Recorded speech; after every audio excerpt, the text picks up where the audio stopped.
बातमीला सत्याचा आधार म्हणजेच निर्भीड विचार।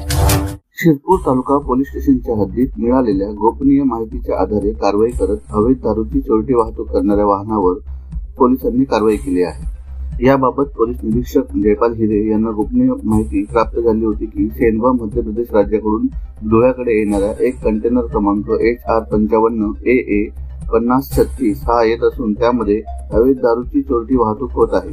त्यामुळे त्यांनी तात्काळ मुंबई आग्रा महामार्गावरील हाडाखेड टेकनाका येथे नाकाबंदी लावली होती। दिनांक 15 डिसेंबर रोजी रात्री 2:30 वाजेच्या सुमारास सदर वाहन सीमा तपासणी नाका हाडाखेड येथे आले असता त्यास थांबवण्याचा प्रयत्न केला, मात्र चालकाने गाडी थोड्या अंतरावर उभी केली आणि चालक तिथून पसार झाला।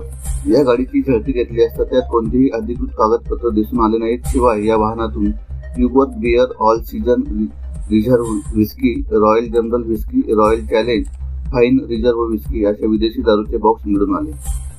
याप्रमाणे सदर कारवाई 15 लाख रुपयाचे वाहन, त्यामध्ये 5,26,452 रुपयांचे विदेशी दारू असा एकूण 20,26,452 रुपयांचा मुद्देमाल जप्त करण्यात आला आहे। याबाबत शिरपूर तालुका पोलीस स्टेशन येथे महाराष्ट्र दारूबंदी कायदा कलमप्रमाणे गुन्हा दाखल करण्यात आला आहे।